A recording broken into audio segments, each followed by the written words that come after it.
city to reduce outages when bad weather strikes. And we're working hard to keep our rates 20% below the national average. We're making changes and doing more. Because New Orleans is our home too. Join New Schools for New Orleans, All-State Sugar Bowl, and Entergy New Orleans in recognizing and celebrating the Teachers of the Year at our 4th annual New Orleans Excellence in Teaching Awards Gala. The gala will take place Saturday, November 1st at the Ritz-Carlton Hotel. This year's gala will feature New Orleans legend DJ Jubilee. Don't miss out on this intimate celebration supporting our New Orleans public school teachers. Tickets can be purchased on our website, newschoolsforneworleans.org. Making a difference in the community. WBOK 1230 AM. Here we go. The reality check on WBOK 1230 AM. All right, folks, welcome back. Welcome back. For all of you that are on Facebook, just know that we just rebooted. We just rebooted, so make sure that you get on the right one because the other one is just going to continuously play and you're not on the right one. So get on it. Get on it. Get on it. Jump on it. Jump on it. I got a couple of calls today about this issue of did you get a chance to see what a lot of these folks were saying about Charlie Kirk and how they were trying to put him as a martyr, as somebody that was very popular and should have received the treatment that he did from this administration. And asked me, what did I think? I said, okay, that'd be something that we can tackle and talk about in this conversation. I guess my first thought was, what y'all really expect?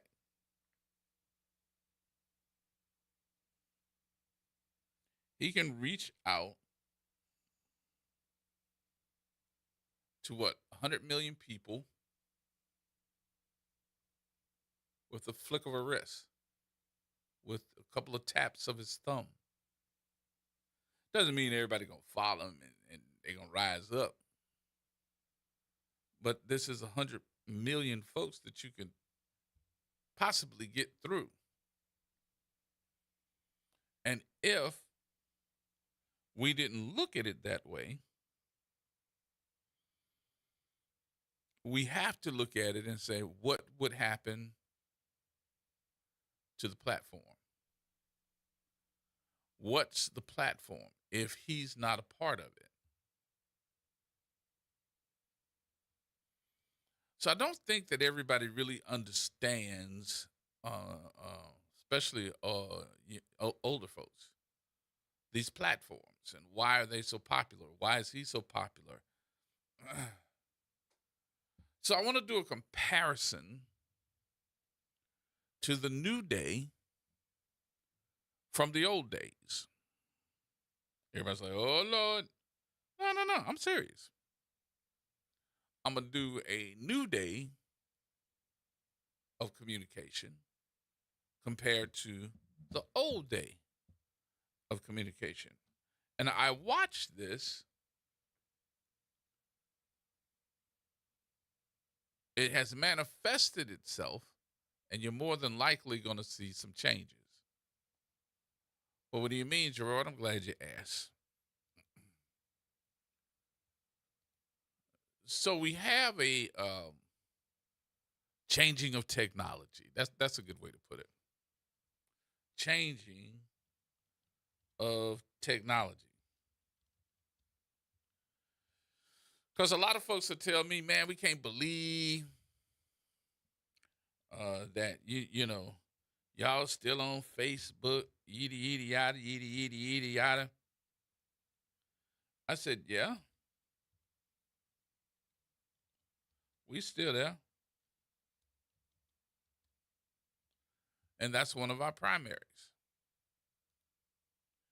Yeah, but everybody done switched over to so and so and so. You need to go to that platform too. And my whole thought was stay where we are. Why give up your folks just to make them change? Is it because you want them to go to that platform? But how many folks are you throwing away to get new ones? How many? There is no way in the world you can sneak in.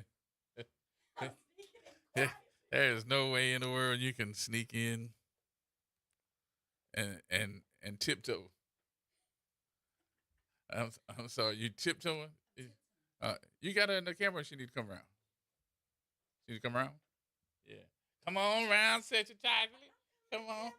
Come on, boo boo. You're gonna announce the hell is frozen over and I'm just about ready to sit out there and go grab my coat. Cause it is cold outside. I'm coming. See? All right, I'm here. Ladies and gentlemen, would you all please welcome back stranger number one. The one, the only, Suzette McNaris. What? Good. What? What? What? How did this happen? Why are you sitting so low? I don't know. I think it's a You, conspiracy. you are not that short. I think it's a conspiracy. You're sitting on the floor? You I'm want gonna go some- ahead and fix it. Turn it the other way. Turn it the other way. Right, no, let me get it. I get it. We're doing all this I'ma do and you this. on the air. Just because. Thank you. Thank you. I'm joining the conversation now. Making you tall. Making me tall. She is here Hello, everyone. because we had to have some serious thinking. Oh, that's what we needed? Yeah, we needed some serious. I made that up as I was thinking about it. I just wanted you to come back in. It required deep thought. Deep thought, just like deep dish. Okay. All right. But how you doing, first of all? I am doing well. I'm blessed. So let me start this off by first of all giving you a whole bunch of kudos. You've been busy, number one. You have really been busy. I have been very busy. And in the last year, let's see, you and Emil are, let me see, with Zulu, you are the big shot and Lady Big Shot For 2025. for 2025. So you've been working for the last year. Correct. Last 2 years. Last 2 years. First, we had a wedding in February of 24. That's right. Sure did. Then the next week, Emil started running for Big Shot. Mm-hmm. Then he won Big Shot. Then we served as Big Shot for a year. And now we have another wedding coming up next year.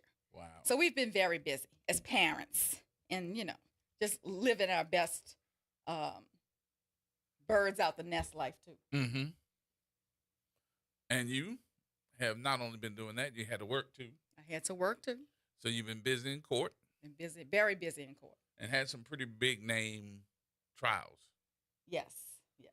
In And- cases that we settled. Yeah. Let's see what else is going on. How's Mama? Mama's doing well. She's recovered from her stroke, and she is better than ever. And so you had that going on. I had that going. I'm trying to think what else too. It was something else going on. What did I miss? I think you got everybody caught up to speed. Yeah, but you have been that busy. I have been that busy. It got so to the point, and I didn't tell you this before, but I'm gonna tell you now. It got to the point where folks was like, "What did you do to Suzette? You didn't do me anything. Why folks thinking I did have no something idea. Gerard and I have stayed the best of friends. forever?" I've just been dealing with a lot of personal and professional things, and it I'm just took just- a lot of time. Just trying to figure out why everybody thought that I did something to you. Because everybody loves a great conspiracy. Have mercy. Is that what it was? That's what it is. Okay. That's what it is. All right. And then that, along with all the different things that have happened in the world today, that made me go, Boy, this would be a great conversation for. So I was trying to come up with other explanations. And I know you heard some of the conversation that I was having. I did. With folks about this Charlie Kirk issue. What did you come up with? Because we saw black folks kind of sitting back and going, wait a minute, we on what? Lockdown for what? And it was almost like we were getting blamed for his death, even though that folks were looking at the photos of the conspirator and saying we ain't have nothing to do with that. Absolutely. But HBCUs went on lockdown yesterday, and folks were sending people text messages yesterday. Hey, please be careful. Please be careful. Watch out. You know, it's a whole bunch of crazy stuff. Is that just to rile me up?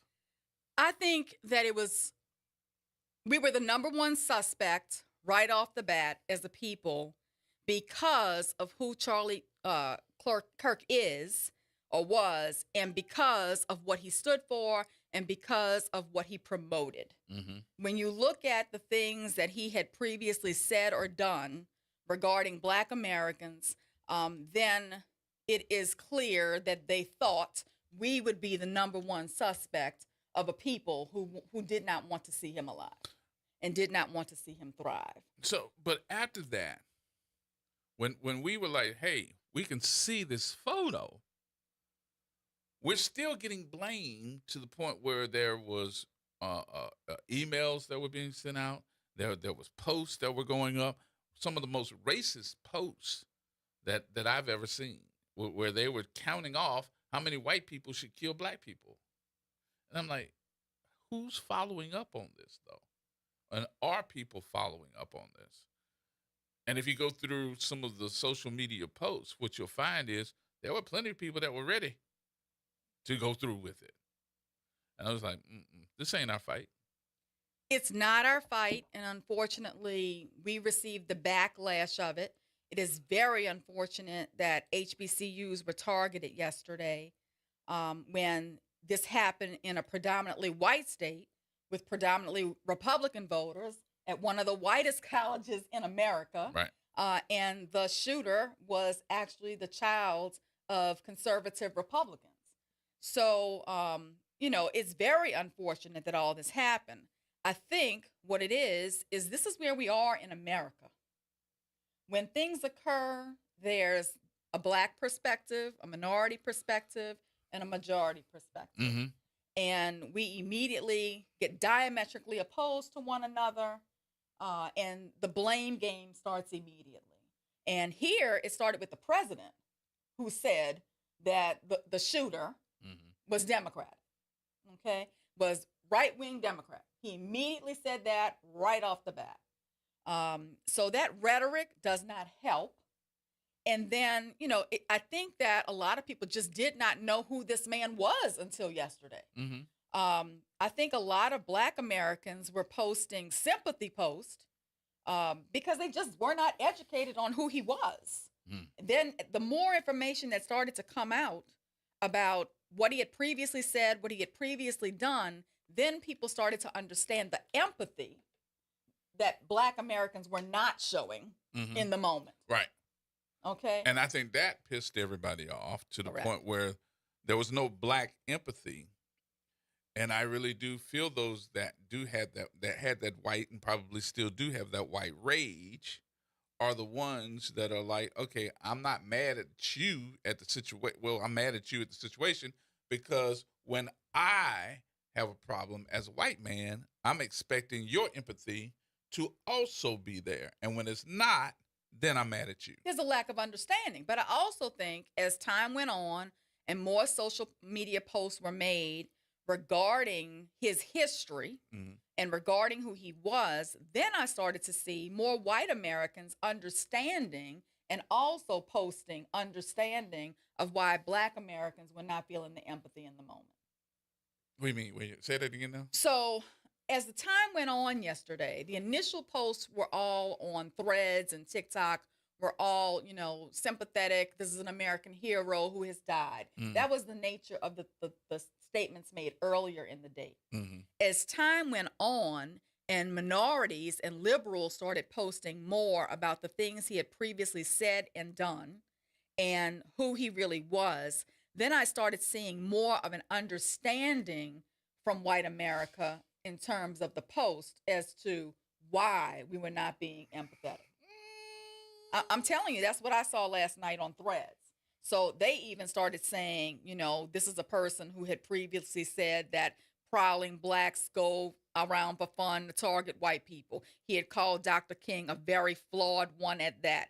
He had made statements that, DEI should never have occurred, that the Civil Rights Act had never been passed. It should never have been passed. It was a mistake. Mm-hmm. I mean, the more that they became educated on who he was and what he stood for and what he said about Black America, I think more people started understanding the lack of empathy that Black Americans were having in the moment, or the ambivalence that we had completely to the situation. Well, there was not going to, I don't think, ever be a chance that Black America was going to be sympathetic, empathetic, or whatever to that situation. But I do believe that Black America is not so grotesque that they're going to cheer on the fact that this man has lost his life and his kids lost their father and his wife lost her husband. I don't think that we ever want to cheer something like that on, but we also understand the rhetoric that karma is a bitch. It is. Because he was just out here saying that there should be some folks that lose their lives to gun violence because of the political state that we're in. It just stated it. Oh, he was just speaking against gun reform in terms of school shootings when he was shot. Mm-hmm. So, that also could have been a likely suspect in my mind, was someone who had lost a child at a school shooting. And we had just had a school shooting just the day before. Mm-hmm. So, as a matter of fact, 2 school shootings just and it wasn't the day even before. mentioned. It wasn't even And mentioned. it wasn't even being mentioned in the media. Everything that was being mentioned was about him. So, in my mind, that's who I thought the shooter was going to end up being. I thought it was going to end up being a parent who had lost a child in a school shooting, given what he was talking about at the time. But, 2 things can be true at the same time. Murder is wrong. That can be true, and we can agree on that. Right. But we can also agree that Charlie Kirk was a Christian nationalist who spent his entire platform and used his microphone to align with MAGA and take very controversial positions around topics like race, diversity, equity, and inclusion, immigration, and critical race theory, which would cause us to not be very empathetic to him. Mm-hmm. So both of those things can be true at the same time. But I think the reaction across the country has been strong and polarized, with condemnation of the act of violence, but also political tension over what that death means to different segments of the population, Right, depending upon their lived experience. and your lived experience doesn't necessarily mean that I agree with it, because it's not my lived experience. And we live in a nation where we're supposed to be saying, hey, you have freedoms, I have freedoms. Freedom of speech is one of them. You can say whatever you want to say. I may not believe in what you're saying. It might not sound to the point where I think that you're just all of that plus a bag and dips and chips. But I am saying we also have a voice now, so we can say what we want to say. And by the way, if something happens to you, welcome to karma. But here's my thing that really struck me today in the aftermath of his death and the comments about his death. Do we have freedom of speech? No. Do we have the right to express our opinions? No. Because Matthew Dowd on MSNBC was almost fired immediately after Kirk's death, because he said that Kirk had been a divisive figure. He was pushing what he called hate speech and suggested that hateful thoughts and words can lead to hateful actions. But was he lying? He was not lying, but he was almost fired immediately. And MSNBC came out immediately and stated that his comments were inappropriate, insensitive, and unacceptable. But was he lying? I don't think he was lying, because both things can be true at the same time. Right. Murder is wrong, but we don't have to be empathetic to someone who is not empathetic to us. And telling the truth. Exactly. So, I think both things can be true, but there seems to be an agenda to silence people who are not aligned with Christian conservatism and MAGA. Mm-hmm. And whenever you start to state your opinions and they do not align with their opinions, then, You're wrong. We're being silenced. And we even had a fire person who's under investigation Here in New Orleans. Right. Because she posted something that some took as inappropriate, insensitive, and unacceptable. Mm-hmm. A NASDAQ employee, a junior level sustainability strategist, was terminated for his social media post about the shooting yesterday. A football coach at Klein Independent School District was let go yesterday because they didn't like the comments. A Las Vegas radio producer, Bobby Machado, was fired by Fox News at Las Vegas after making comments with regard to Kirk and saying that his death was karma. Mm-hmm. There are many people and many examples of people who were terminated today for what they posted yesterday. And in America, where we're supposed to have freedom of speech, that causes me great concern. Sounds like dictatorship to me. Because it does. It's where was all this outrage when the Democratic lady in Minnesota got killed? They were saying she got what she deserved. Exactly. So now the shoe's on the other foot. You want to cry wolf. Wham, wham, wham. Man, please. Let's start up the break here so we can get back into this conversation. We'll take a break here. We'll come back, have some more conversation in just a minute. Everybody, hold tight. She's back. Yay! Pigs are flying. Pigs are flying. And Look there out the is window. ice out there on the street. Attorney Suzette McNair is with us, y'all. We'll have more in just a minute.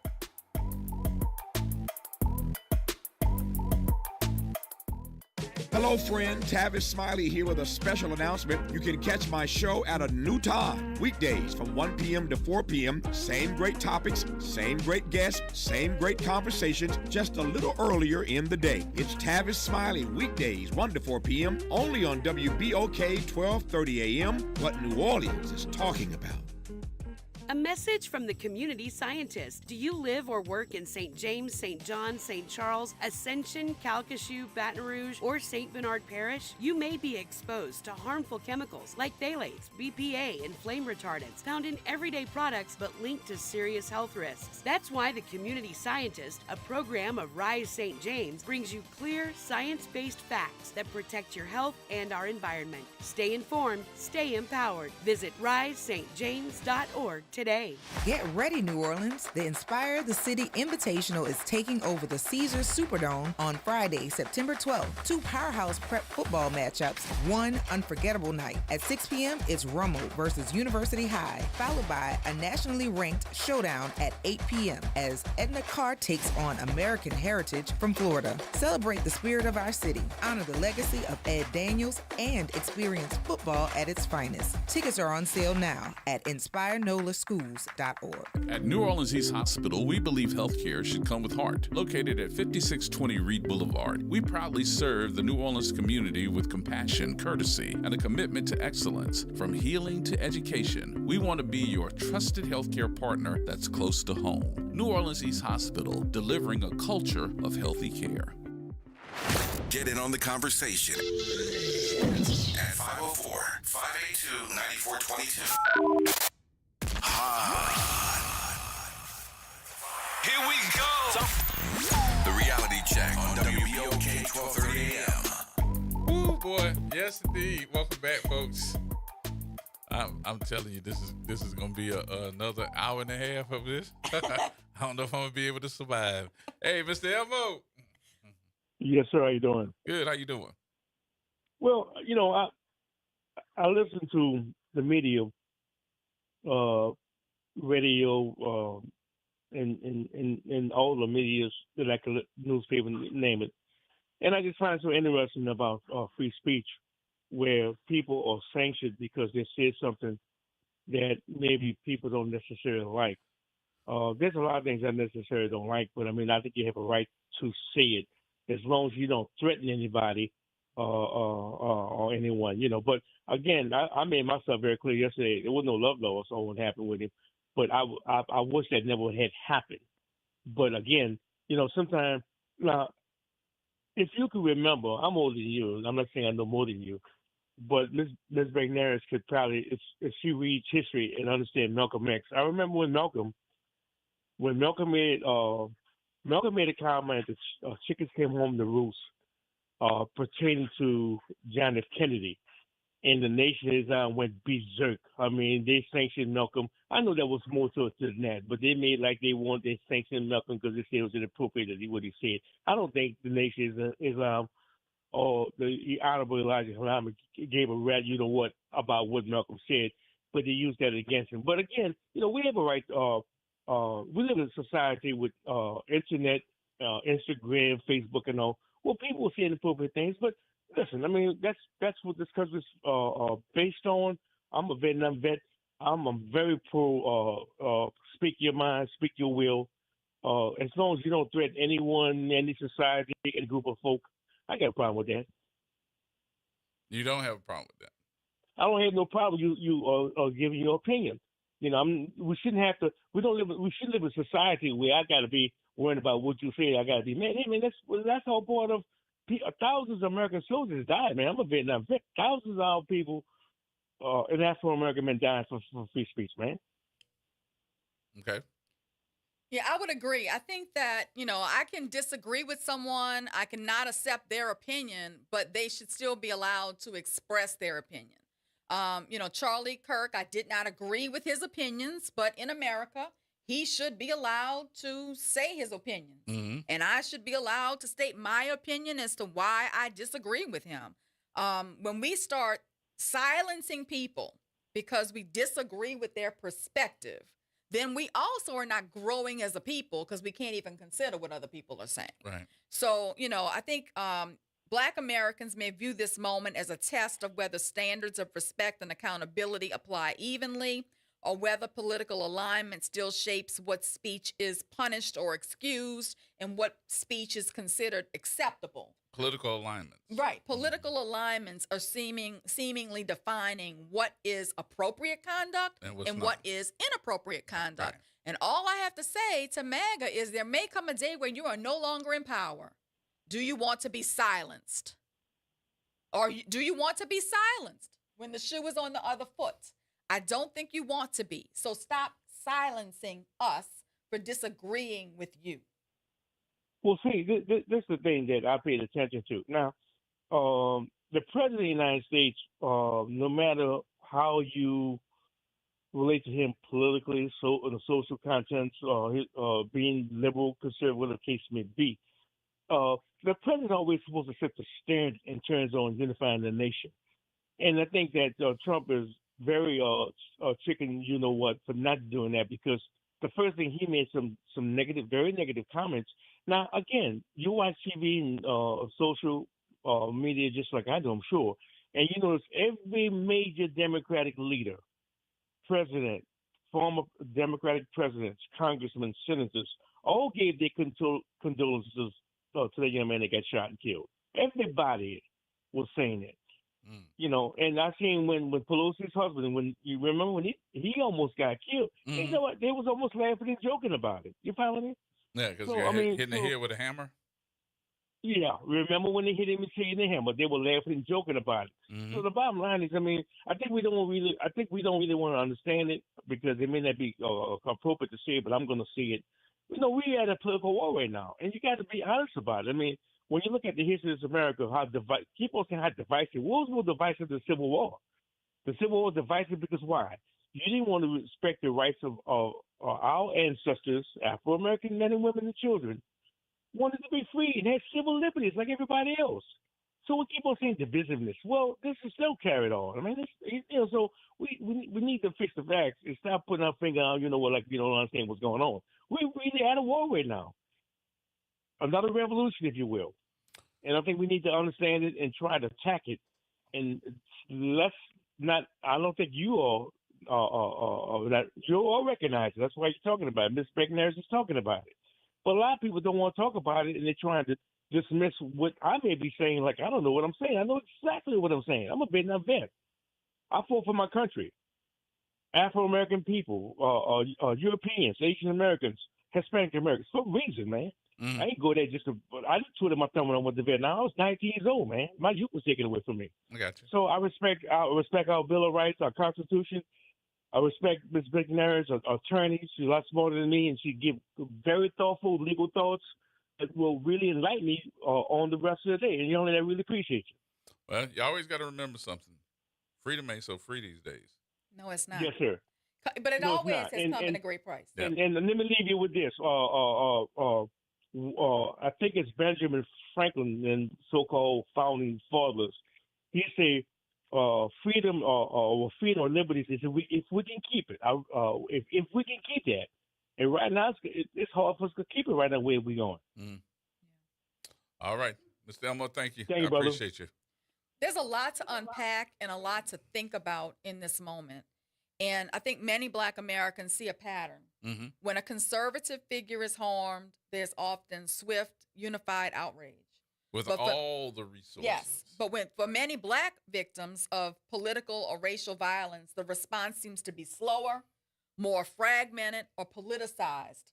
And the question then arises, is there equal moral urgency for every victim? Or does identity, race, and rhetoric affect how people and the public and the media respond to situations? I agree. So, Even Kash Patel said it today in a news conference that it took 33 hours to find out who this man was. Absolutely. When you look at, the Democratic congresswoman who was murdered in her home, shot, and you look at this situation with Charlie Kirk, both lives had value, and there should have been equal moral urgency for both victims. Mm-hmm. And it should not be dependent upon political party or race or anything else, but it seems to be unbalanced. And because it's unbalanced, I'm going to tell you, we're feeling some kind of way, as Black Americans. We're feeling some kind of way as Democrats. We're feeling some kind of way as liberals, because we're seeing this climate of hostility or polarization develop in response to violence dependent upon identity. But the hostility is actually being reversed, because they're trying to think that we're the ones that are hostile about this situation. And I got to totally disagree with that. Our hostility or our empathy in this issue is two different issues. I think the empathy part, or showing empathy part, is because of what he stood for. We are not in belief of what he stood for.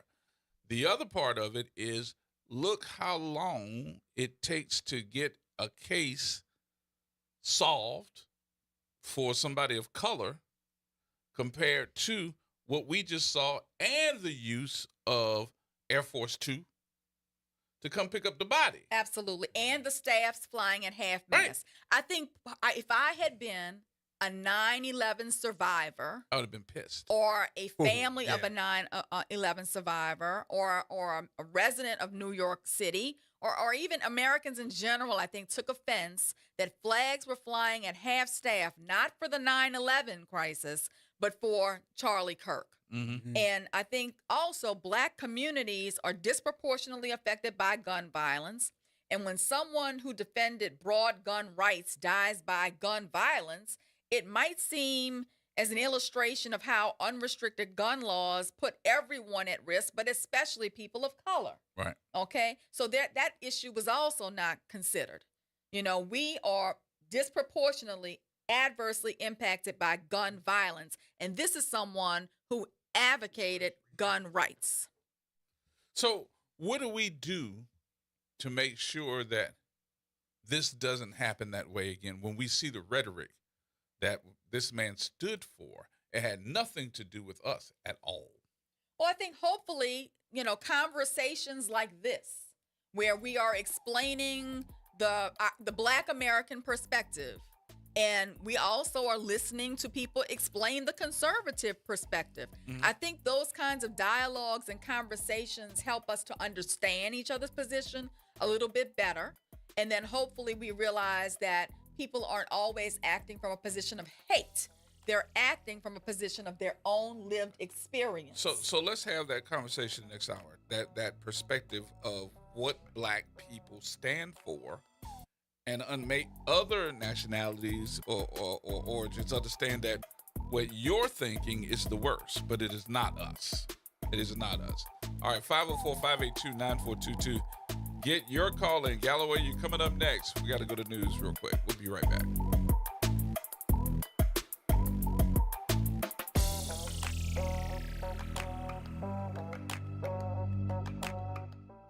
From the campus of Xavier University, WBOK Go and Equity Media Station. I'm Bree Wood with BIN News Now. Black New York City Mayor Eric Adams is brushing off reports he'll quit the mayor's race. Next question. Adams says he's staying in as an independent despite rumors of a Trump administration job offer. Trump has urged Adams and Republican Curtis Sleewood to drop out to boost Andrew Cuomo against frontrunners Aram Mamdani. A black Minnesota man is free after 27 years for a murder he didn't commit. Brian Hooper was sentenced to life in 1998, but the key witness recently confessed to the crime. Hooper, now 54, walked out of Stillwater Prison to reunite with his children. And rapper Young Thug is apologizing to girlfriend Mariah the Scientist after leaked jail calls revealed he was unfaithful. The private conversations, now public, sparked social media buzz. Thug posted on X saying he's sorry and willing to do anything to make the relationship work. Get BIN News Now on demand 24/7 on the iHeartRadio app. Here we go. The reality check on WBOK 1230 AM. All right, folks, welcome back. Welcome back, welcome back, welcome back. Yeah, wait a minute. Welcome back. Welcome back. You're not kidding. For real. In the building, y'all. Y'all know that voice, and you can't see. She is in the building. Attorney Suzette Bagnaris is joining us for the next hour to give us all the insight. There was one thing I did want to add. On the empathetic end of everything, no matter how bad of a person he was, what he said, the rhetoric he caused, he had a wife. The Democratic lady in Minnesota had a wife. All these people that have been assassinated have wife and children.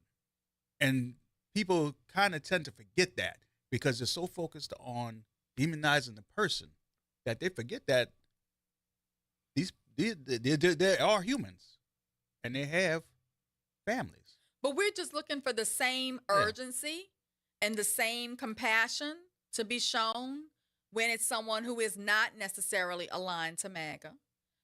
It should be equal. It should be across the board because a life is a life. You know, and no one should celebrate when one is lost. But at the same time, you know, you need to be able to understand why maybe we're a little ambivalent and not, you know. Ambivalent? Now, ambivalent. I'm going to throw something into it. He was against Trump he was saying that the Epstein files should be released. He was. Do you think, throwing that out there, well, I'm just going to say, it looked like a military hit to yeah, me. You took words out of my mouth. I'm going to say this man had the rifle on his shoulder. He made the shot from 200 yards away. Mm-hmm. There's video of other men who were in the crowd who appeared to be signaling to a shooter. It looked like it was an orchestrated and planned hit yesterday. Thank you. And it didn't look like an ordinary Joe was the one who implemented the hit.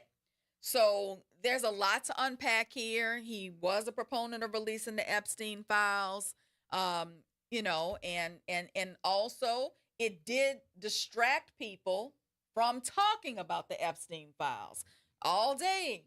You know, people for 2 days now, people have been talking about Charlie Kirk instead of talking about the Epstein files. Yeah. So there's a lot to unpack. He kind of kept that rhetoric down with that. Galloway. Good evening, Brother Gerod, and to your guest. How you doing, brother? I'm doing all right. Free speech. I always tell people you can say what you want to say, but it's consequences that comes with it. It can be street justice or it can be legal justice. So be careful what you say and be prepared to defend what you say. Mm-hmm. Right now, I'm looking at it in California. They back out there again. White men fight back. White men arm yourself. That's what they doing. I keep asking them, are you going to go fight the other white people that killed him? what do we have to do with your issues? And then it dawned on me, all throughout history, you get angry, and I'm talking about Caucasian males particularly, not all of them, but the same ones that took pictures when they was lynching black people. Y'all get angry because black people don't get mad when you get mad or when you sad. But I think it's interesting, though, Galloway, that we have come up with this analogy that they're mad because we're not. Yes, That was less than 24 hours for us to come up with this analogy. There's been a lot of that's all I can calls think of. for black people to be marching and participating more in a lot of the rallies going on around the country. And in response, you see particularly a lot of black women saying, this is not our fight. Sitting this out. Yeah. You know, sit it out. We're taking a knee. We're taking a knee. This one out. Right. And one of my white classmates from high school messaged me about 3 days ago and asked me why. Why are we taking a knee? And I told her, I said, you know, we are tired. We are tired of carrying every movement on our backs. And we're not, and we're seeing that we carried all these movements on our backs. We were just at a point where we were breaking generational curses, creating generational wealth. We were educating more Black Americans now than ever before. You know, we were building more businesses than ever before. And now we're seeing all of our liberties and all of our advances being undone on a day-to-day basis. And you start to get punch drunk in that moment. And you feel like, why should I continue to fight? Why should I continue to be the one out here carrying the movement on my back when the movement is now trampling me? So, and I think we also feel like it's time for somebody else to stand up for us too, or with us too. And not to say that that did not happen some during the civil rights movement and not during, and also during George Floyd. But at some point, we just get so tired of carrying the movement on our backs. So, but if you go through that for a minute and think about the other folks, and I'm not just talking about white people, but if you start looking at movements that have happened within the last year or two, you got the movement where we saw our Palestinian and Israeli folks have conflict over there, and then all of a sudden it was over here. And we have seen, but we've done the comparisons, and I got to tell you, it's my opinion that folks from Israel that are here in the States were mad that black people weren't necessarily standing with them. Correct. They were standing with Gaza. And they were very offended about that. Very offended. And it was interesting, too, that they didn't see the reference into colonialization and black people. No, they did not see the connection there. And that was interesting because they didn't want to see it. Correct. It's hitting you right there in the face, but they didn't want to see it. Move to the next thing. You know what else they don't see? They don't see the 300,000 black women that's lost jobs since Donald Trump taken office. There you go. Correct. And that's clearly an agenda. None of them have said a word. Clearly an agenda. They don't want to see. Alana Presley is the only Congress member, Democrat, Republican, black, white, purple, green, said, I need to talk to the feds and y'all need to explain to me how this many black people have lost jobs, black women particularly. And I'll say this too, Galloway. We are also looking around now and saying, you see what they're doing with ICE and our Mexican or Latino population here. You want us to stand with you on that one? And with the stamp of approval from the U.S. Supreme Court. So exactly. I'm sitting back on that one just because, and don't get me wrong, I hate to hear the fact that somebody got taken away and they're dividing up their families. I think that's wrong. But I have not really seen the Latino population stand with our causes. Have you? I'm starting to see the FAFO post all over social media where they are now, people who used to be Cubans for Trump or Latinos for Trump or whatever have now had family members deported or jobs shut down because of mass deportation. And now they're starting to regret their vote. But we were being the voice of, hey, Project 2025 is coming and this is what it says, and your vote matters. I mean, you and I talked about that for a whole year before the election, and they just were not listening. So now they are learning. They are learning the ramifications of voting against your own interest. What I was just about to say, when that 46% of Latinos that voted for Donald Trump get up and start marching and saying something, I think about it then. Donald Trump, this Kirk is about to go out the news cycles. You know what he's back to now? Instead of sending troops to Chicago, he's about to send them to Memphis now. So he's back again, attacking another black city. Mm-hmm. And I'm not saying it's a bad thing. I hate to go to Memphis because the murder rate is just really high. You just had a young man from New Orleans just had signed with Ole Miss. He was, unfortunately, his life was taken at Memphis at a house party. Right. So something has to happen. But he's back to he's gonna make some money off Charlie Kirk's name, and he's back. But they want black people to do what happened when George Floyd happened. That's what they're looking for. They want us to fight. We too worried and too busy of trying to survive. Mm-hmm. We looking to pay our mortgage, to pay our rent. We trying to get by day to day. And learn how to We're do not boots trying on to be the ground. homeless. Mm-hmm. We got way more to worry about than sitting out there marching around when this clown is sitting there trying to get us out of our houses to force us back into those fields. Because right now in Texas, $11 an hour to go pick some fruit. That's the jobs that they want you to do. Oh, wow. But I'm going to hang up and listen. I appreciate you, my friend. All right, brother. Take it easy. Let's see. Let's talk to Tamika.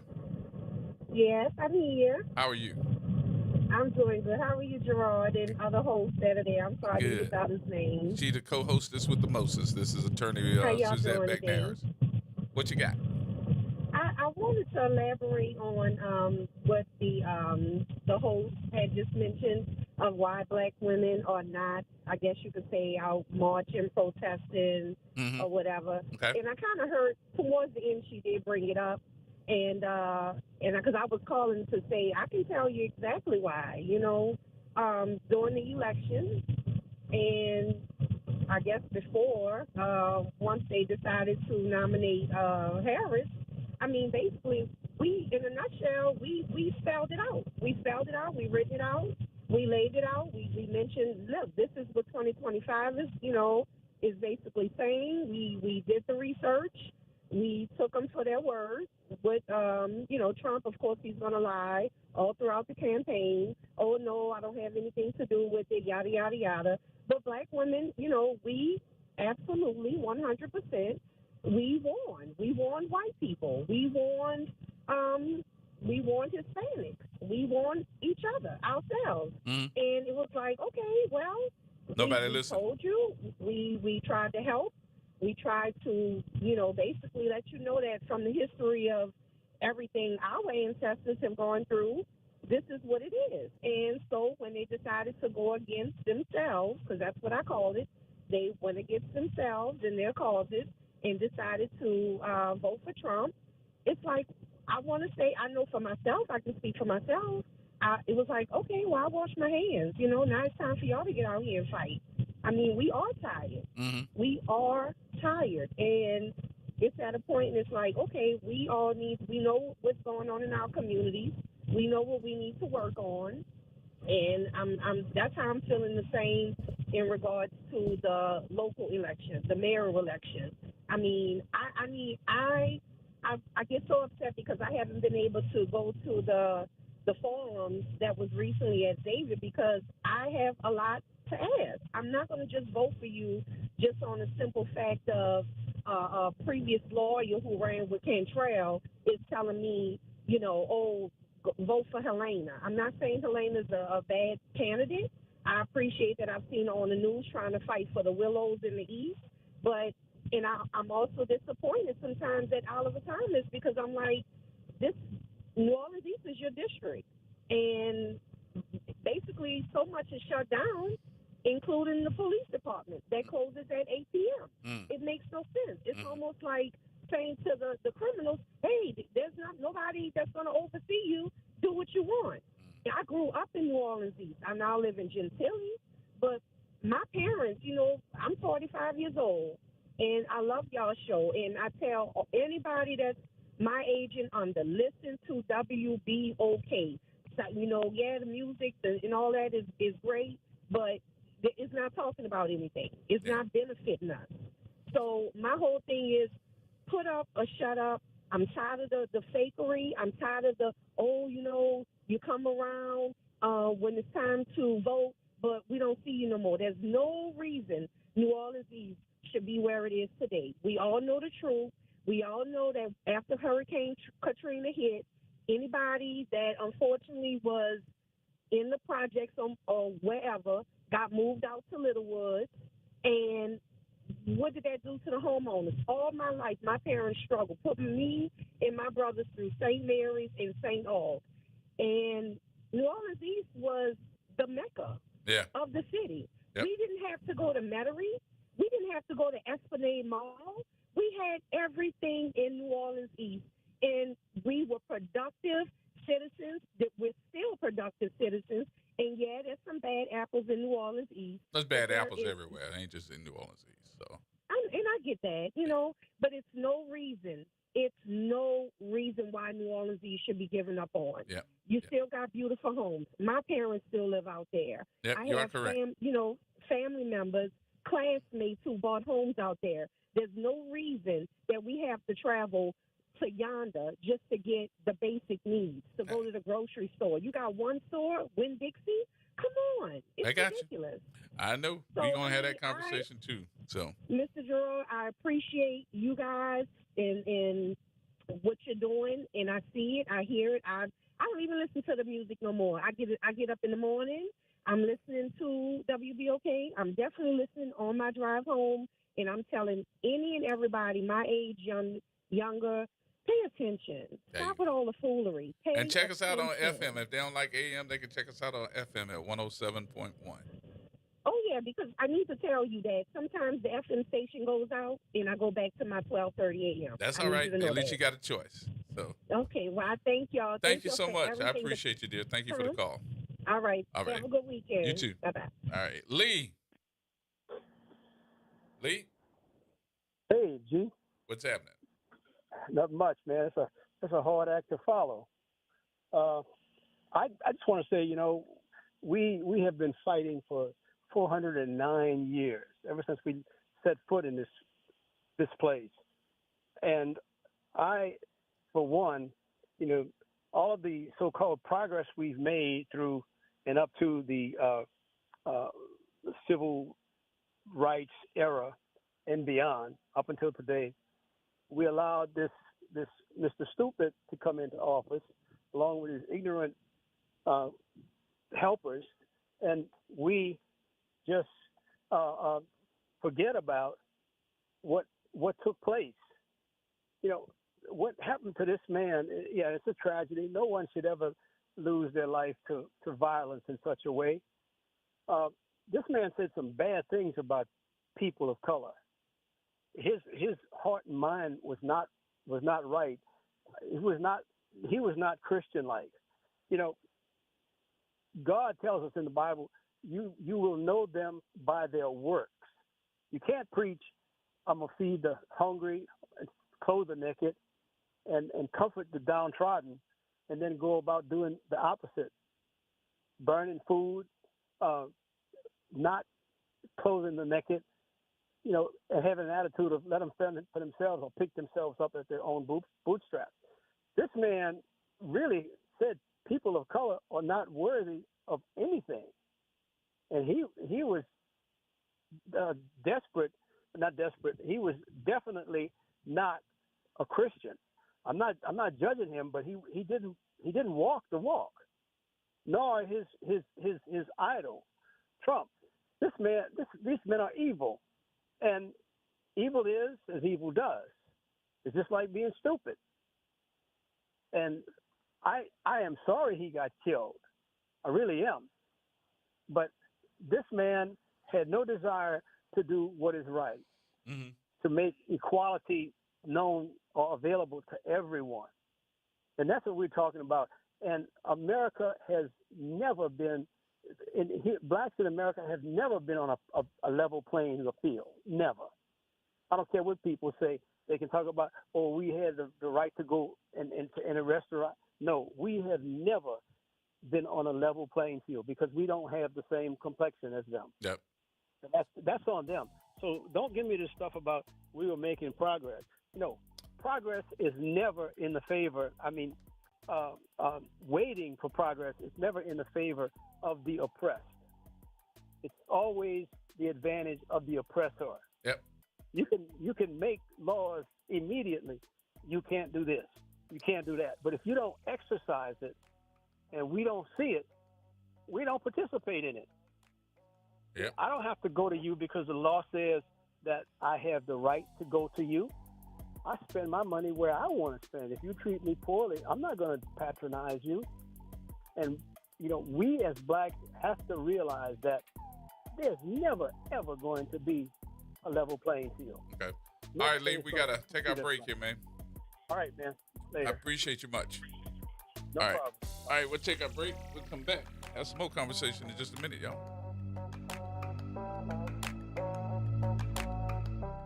This is the Bloomberg Black Business Beat, brought to you by FidelityWealthManagement.com. Clutch Sports founder and CEO Rich Paul is a sports super agent, and now, through Masterclass, he wants to share the keys to his success.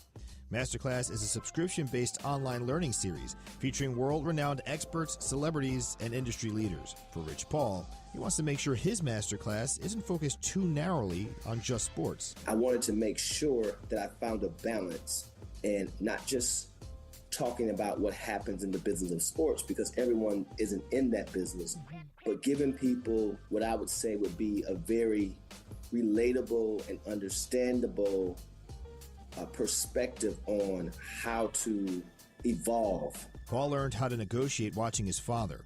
In his masterclass, he hopes to pass along some of the same skills that turned him into one of the most successful and well-known agents. I'm Bloomberg's Justin Milliner on the Black Business Beat. Lowe's knows you've got a job to do, and we help get it done. With the MyLowe's Pro Rewards program, eligible members save more with volume discounts on qualifying orders through a quote of $2,000 or more. Join for free today. Lowe's, we help, you save. Offer can't be combined with any other discount, contract, and/or special pricing. Exclusions, more terms, and restrictions apply. Details at lowes.com/terms. Subject to change. With Fidelity Wealth Management, a dedicated advisor gets to know you and your goals to build a comprehensive plan to help grow and protect your wealth. Backed by a team of specialists, they'll analyze all your accounts, even the ones they don't manage, to keep an eye on taxes and provide proactive portfolio insights that can help you unlock your wealth's full potential.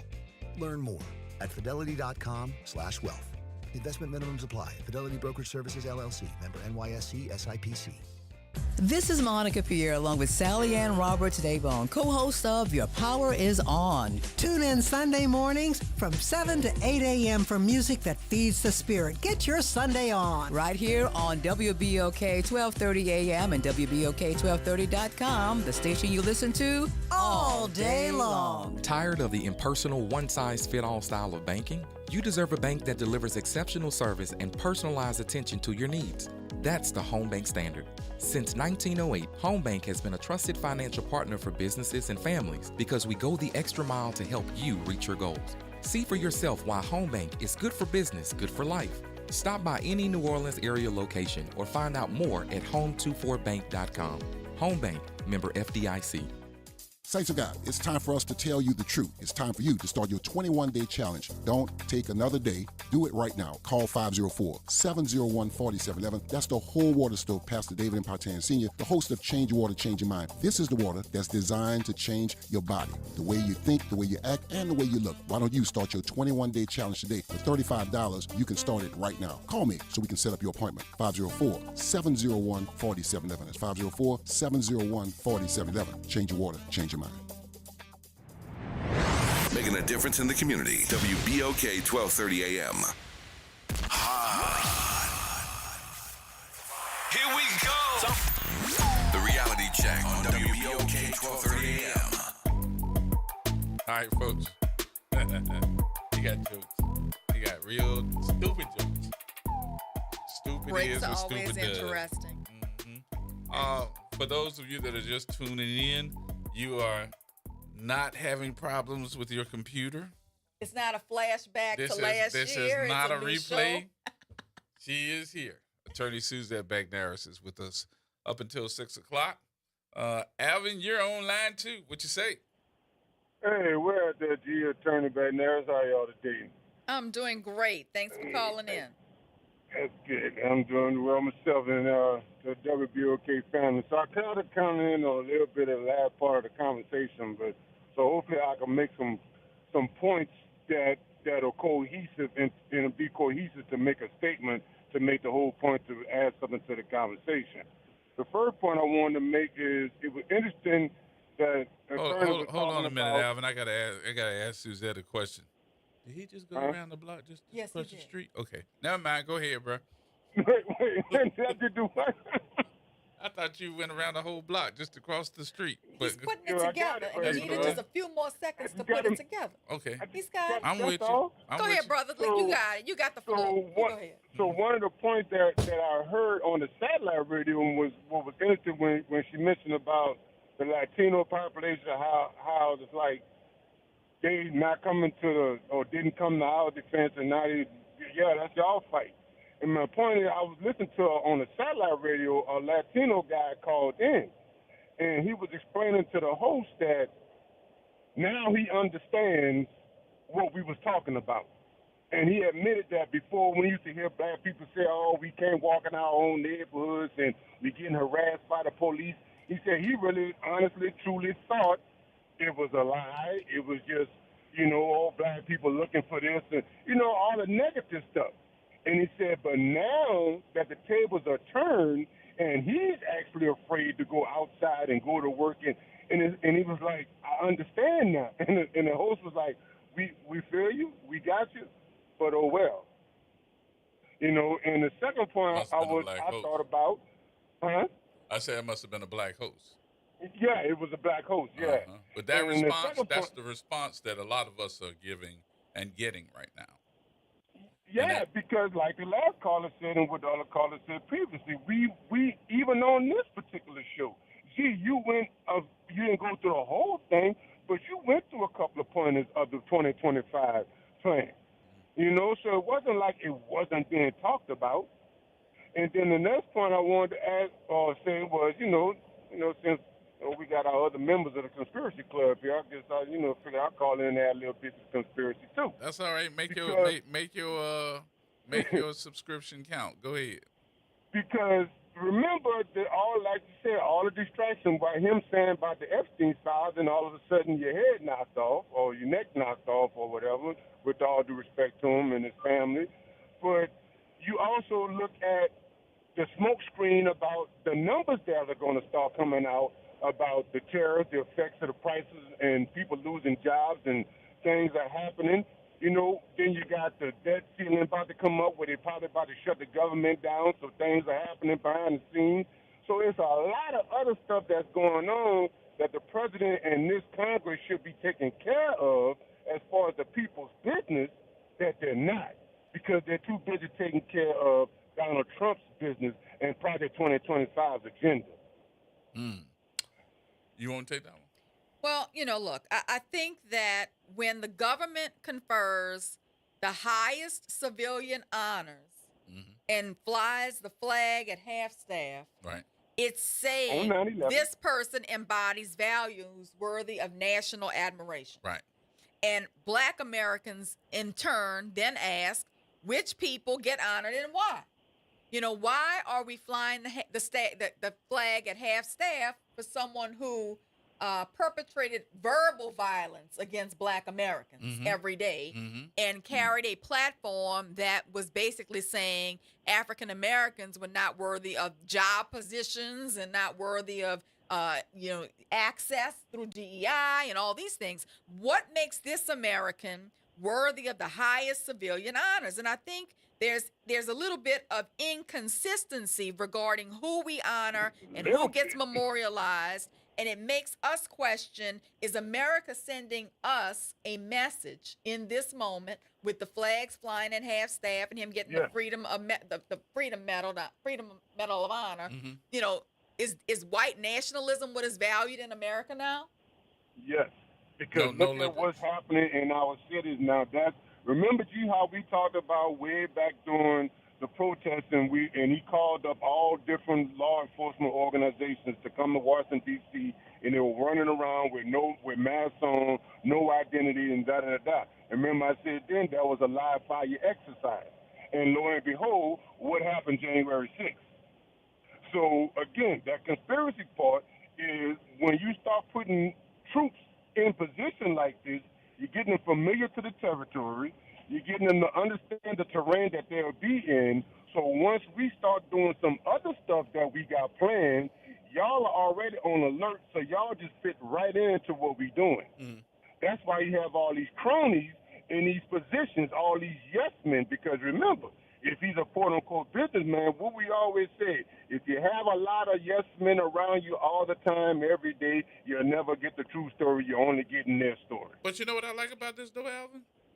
Is that, as you can hear from one end of the spectrum to the other, you're hearing folks that are calling in, men and women, that are calling in that probably look like you and I, that have a true definition of what's happening.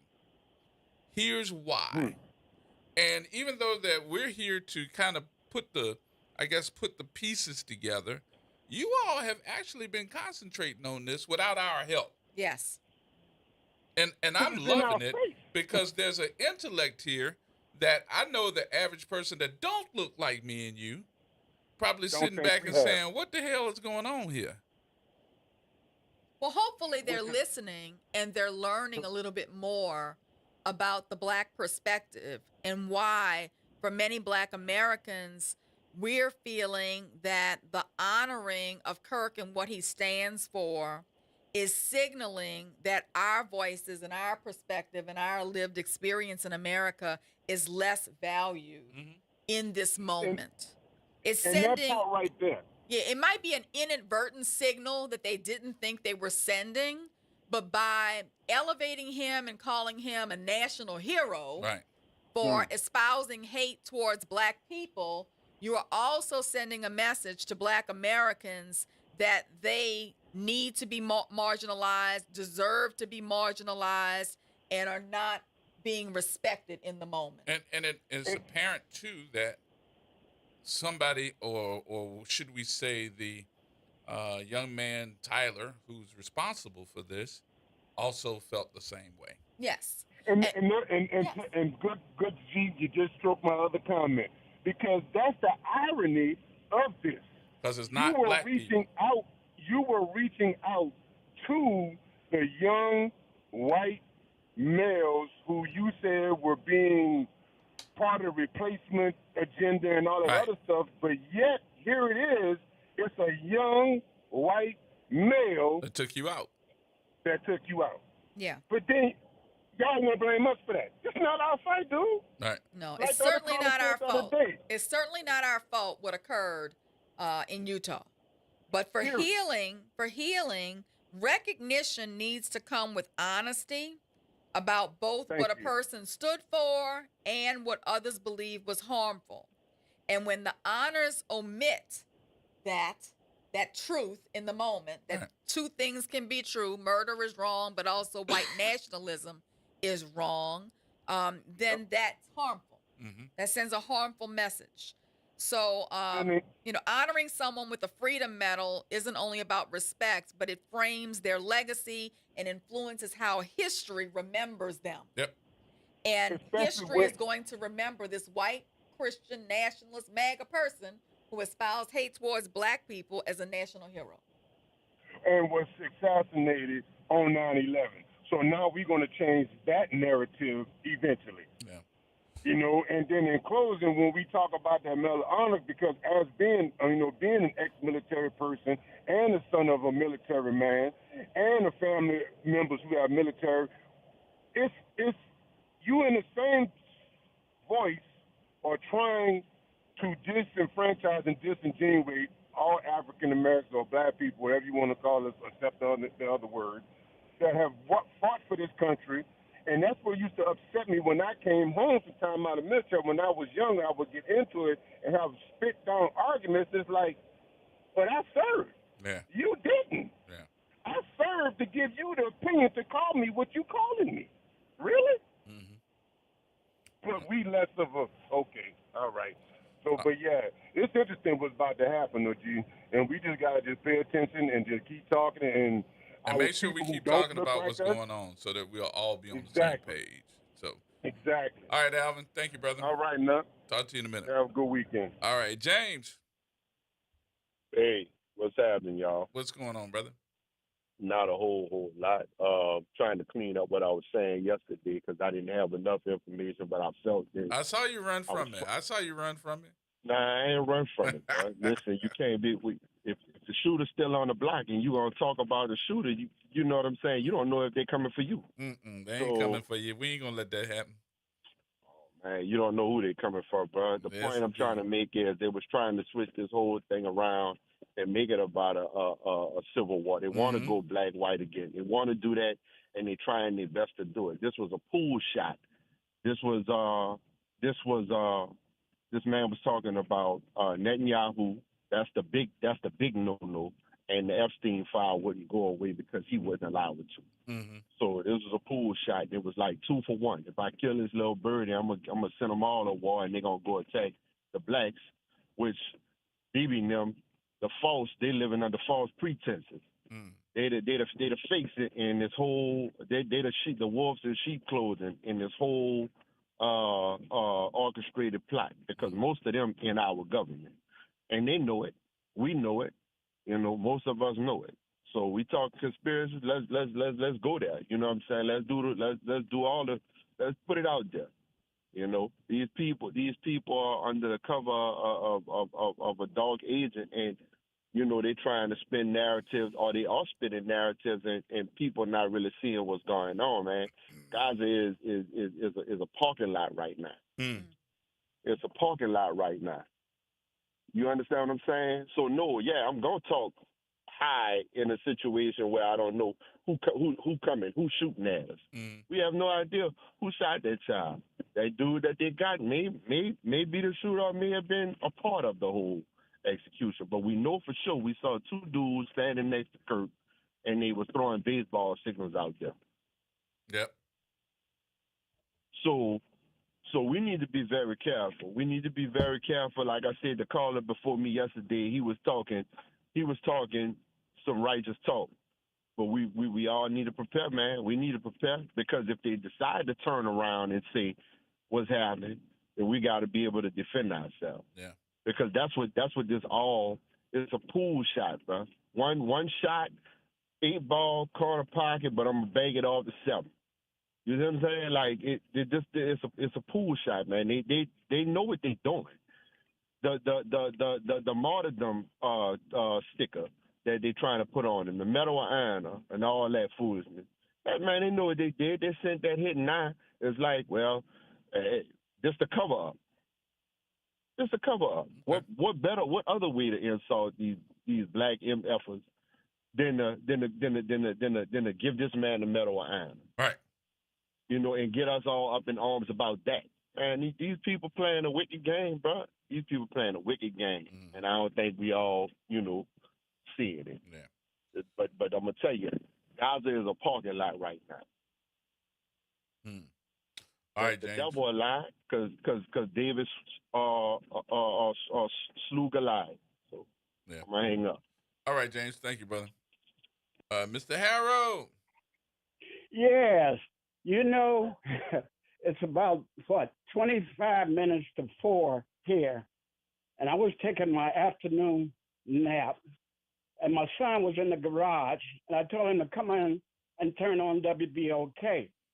So he came in, and you announced one of my favorite colored people, Miss McNair. So anyway, I was going to say when I called you again, I was going to ask you to say hello to her and see how she was doing. I am doing well, Mr. Harrell. It's good to speak with you. Yes. So it's good to hear you. And you articulate well, and I would rather listen than to talk. But anyway, some of your callers mentioned a few things, leveling the playing ground, and all of that kind of thing. I would like to say to him, you build your own world. I know so-called white people here, well, around the country, that couldn't carry black people's bags. They will never live like some black people live. So all I'm saying is you create your own world, you get your kids educated, and as my father used to say, there's nothing new under the sun. And if you don't I understand so-called white people. If they didn't have racism, they wouldn't exist. So they're fighting for their lives. And I'll be with some in a few minutes down on the beach. And life has been good for me, if I'm allowed to say that. And as far as the Latinos are concerned, they more or less lean toward the whites. And here, what has happened to them here, and I don't like it, is the fool in the White House has sent troops here because he is a liar and a fool to interfere with these people. And they say 60% of the people that they have arrested are law-abiding people, working people. And you talk about this man and his, they have that did the shooting, and you talk about his wife and 2 kids. What about the kids that are here that these fools have taken the fathers off? They don't know where they're going or where they are at. And I have talked to some of the Latino people. They now can see what blacks have gone through the years. And the problem is that black people don't understand themselves. They don't relate to their history. And white people are confused about their existence. And they will do anything to stay in what they think their position is.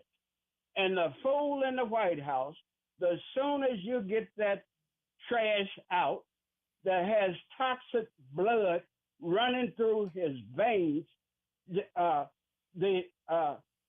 soon as that happens, things can be better.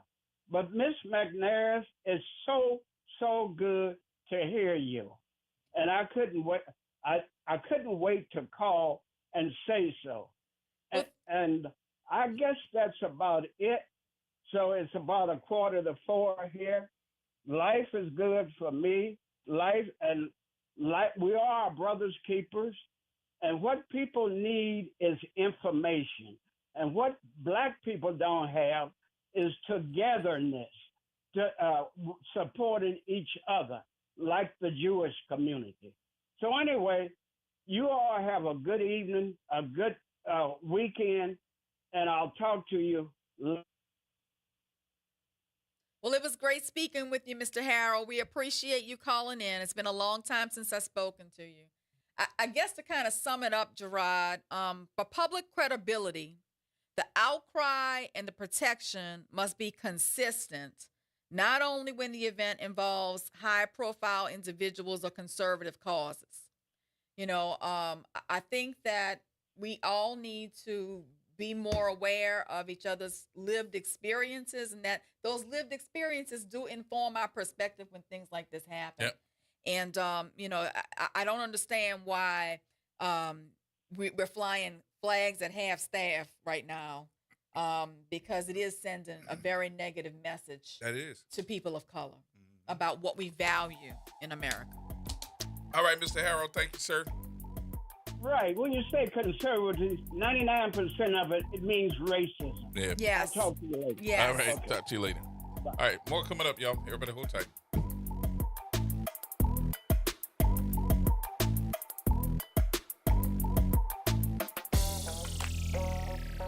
AURN News. I'm Ebony McMorris. Officials have now identified the suspect accused of assassinating conservative activist Charlie Kirk. Utah Governor Spencer Cox says 22-year-old Tyler Robinson was turned in after a family member raised concerns and shared messages Robinson exchanged with his roommate. Those messages detailed retrieving a rifle, hiding it in a bush, even engraving bullets with things like "Hey fastest" or "If you're reading this, you must be gay." Investigators say the weapon, an action rifle with a scope, was recovered near Utah Valley University, where Kirk was fatally shot during a live event on Wednesday. Robinson, spotted on surveillance arriving in a gray Dodge Challenger and later wearing the same clothing, now faces charges including aggravated murder and obstruction of justice. The killing of Charlie Kirk has renewed more fears of escalating political violence, drawing criticism from leaders across the aisle. For AURN News, I'm Ebony McMorris. It's Off the Top with Norman Robinson on WBOK 1230 AM. Not a day goes by that the President of the United States demonstrates his reckless lust for power, his seemingly maniacal disregard for due process. Characteristics in bold display recently to the entire world with his controversial and questionable decision to order the U.S. military to blow up a small boat in international waters, no less, killing 11 Venezuelans he suspected of smuggling drugs headed to America. This raises many troubling concerns. Underscore the word suspected. When did it become lawful to kill suspects? There was no search and seizure to confirm evidence, though the Trump administration insists they have taped conversations indicating the boat was occupied by drug smugglers associated with a Venezuelan gang. Does that warrant killing them? Why not just stop the boat and arresting the occupants? Consider that the boat was in international waters and not carrying enough fuel to even make it to the United States. In fact, they had turned around and headed back to Venezuela after noticing they were being tracked by the U.S. military. Legal specialists have called it a crime to kill suspected low-level drug smugglers as if they were wartime soldiers. I spoke with Lieutenant General Russell Honore, a former member of the Joint Chief of Staff's counter-drug strategy team. He says, what happened has never been seen before. It's not normal. The general says the military is not a drug enforcement agency. What usually happens, he says, is the military uses sensors to track smugglers, turns the information over to the Coast Guard, who then attempts to stop, board the vessel, confiscate the drugs, and arrest smugglers. In the event that the vessel carrying the smugglers doesn't stop, the Coast Guard only shoots the engine out to disable the craft. Trump claims the Venezuelan suspects were a threat to America. Legal experts, along with top military lawyers, have rejected that premise. They question whether Trump has legal authority to treat suspected drug smuggling as tantamount to an attack on the United States. Even if one were to accept Trump's argument, I ask you, where was the threat when the boat had already turned away? Mind you, this is all happening within the time frame of the president changing the name of the Defense Department back to the Department of War, which dates back to the 1950s. A perfect fit, however, for Pete Hegseth, the current head of the, quote, War Department, unquote. A Trump sycophant who told Fox News that, quote, we smoked that narcotics boat and sent the narco-terrorists to the bottom of the ocean, end quote. Let me be clear. The U.S. military attack on a civilian boat in international waters allegedly carrying suspected drug smugglers is yet the latest attempt by Trump to test the limits of the law as he seeks to expand the scope of his presidential power. And with this sycophant Pete Hegseth in charge of the War Department, I shudder to think what would happen in a domestic situation, as took place during the Black Lives Matter protest when President Trump asked a military general if it was okay or legal to just shoot protesters in the leg. The general, of course, said no, telling the president to F off. What would Hegseth say? This is Norman Robinson, Off the Top. Hey everybody, it's Graylin Bryant Banks. And Kimber White Dupree. From the front porch. Some convos are too good to miss. Now you can pull up a chair to the front porch anytime. Just search WBOK Media and subscribe to the Front Porch Podcast. Download, share, and hit us with a 5-star rating because New Orleans culture deserves to be heard loud and clear. Get ready, New Orleans. The Inspire the City Invitational is taking over the Caesars Superdome on Friday, September 12th. 2 powerhouse prep football matchups, one unforgettable night. At 6 p.m., it's Rummel versus University High, followed by a nationally ranked showdown at 8 p.m. as Edna Carr takes on American Heritage from Florida. Celebrate the spirit of our city, honor the legacy of Ed Daniels, and experience football at its finest. Tickets are on sale now at inspirenolaschools.org. The Historic New Orleans Collection presents a new exhibition open through June 7th, 2026. The Trail They Blazed. Built collaboratively with people who participated in the local civil rights movement, The Trail They Blazed presents stories of social and racial justice straight from the people who lived them. Listen to leaders tell their stories of resistance and persistence in their own voices, recorded by the Historic New Orleans Collection. Plan your visit to 520 Royal Street in the French Quarter and reserve your free tickets at hnoc.org today. Hello, I'm Gary Clark. Please tune in to Dr. Clark 101, The Living Classroom, which is broadcasted weekly every Wednesday at 12:30 p.m. on WBOK 12:30 a.m. on your dial. And as always, it's been a pleasure. Visit DePaul's new Algiers Health Center at 2801 General de Gaulle Drive to receive primary and preventive care for both adults and children. Services also include behavioral health, imaging, and on-site pharmacy, vision, Medicaid enrollment assistance, and more. For appointments, visit DePaulCommunityHealthCenters.org or call 504-207-3060. WBOK. Better pay attention. Powered by Cox Business. Here we go. The reality check on WBOK 12:30 a.m. All right, folks, welcome back. Welcome back in the building. We're talking with our good friend, our co-host. How you doing? I'm doing well. How are you, Gerard? Well, we didn't get a chance to really. How are you feeling? Y'all, that is a slap in the face right there. It would be nice. I'm not even going to tell everybody what that is, but that people who used to listen know what that is. That is not sincere. How are you feeling? That is not sincere. I tell you when we get out there. Gerard. Mm-hmm. I'm going. It would be nice if it become a regular thing. Mm-hmm. Donald. What's that, man? Oh, this is the reunion of a lifetime. What's going on? Man, I hate they got you at 4 o'clock, bro. Yep. Yep, ain't that something?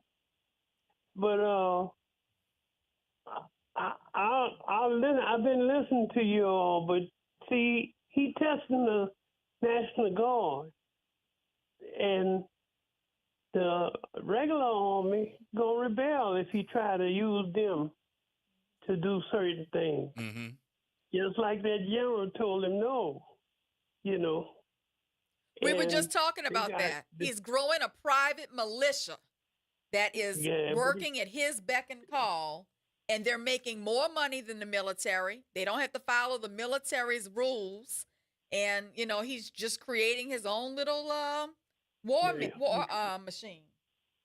But you got Bubba in the National Guard. You understand? And they'll try to use the National Guard, but when he go try to use the regular army, they gonna rebel. Did y'all know they had a shooting at the Naval Academy today? Today? Yeah, this afternoon, shooting at the Naval Academy. Wow, this like the second one within the last month. At the Naval Academy? I think they've had one at the Naval. Well, if you tell me you got one today, that's the Naval Academy. I think they had another one at another military institution. I forgot exactly what it was. I need to look it up. Oh, yeah, well. But that's been within the last month. Yes, but he thought he got rid of those generals, but they got a lot of other generals not going to follow those unlawful orders, what they call unlawful orders that he going to try to do. try to not to. He tried to ignore the Constitution completely. Well, he's and never he don't read respect the Constitution. He's never read it. So he's not. I don't know if he's ignoring it. I think he's ignorant to it. I think he's never read it. But he certainly is violating the college everything. I don't know where he went to college at because this man is an ignorant man. Okay, he is really ignorant. When you got money, I guess you could do what you want, but he is ignorant. But it's gonna come to a head if he try to use the active duty military, because they know if they do unlawful orders, it'll come back and hunt them. You see, they could be they'll be in federal prison later on after he get out of office. You see, so they're not gonna go along with it. But Hashtag was in the military. He got in trouble in the military. And this guy who got killed recently, he's a good friend of the vice president. That's what the deal is, you see. And and the boy called him a fascist, so he must have really researched him. That's all I have to say. He went to Fordham University. Huh?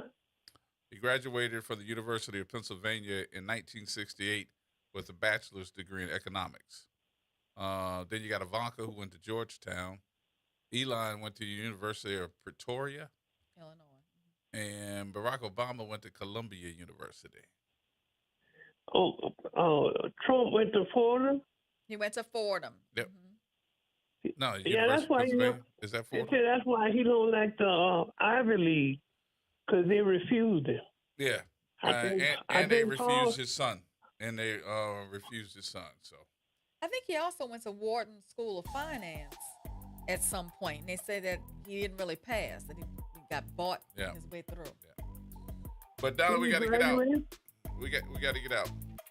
All right. Okay. I appreciate you, boss. Okay. Take care. All right. Coming back. You knew it was coming. We'll see if pigs fly another day. We'll see. I enjoyed being here. I missed you guys. I missed the discourse and talking about, these issues that really do matter to us. I did miss that. And, we'll see. We'll see what happens. We'll take you back to dinner. That's what that is, ladies and gentlemen.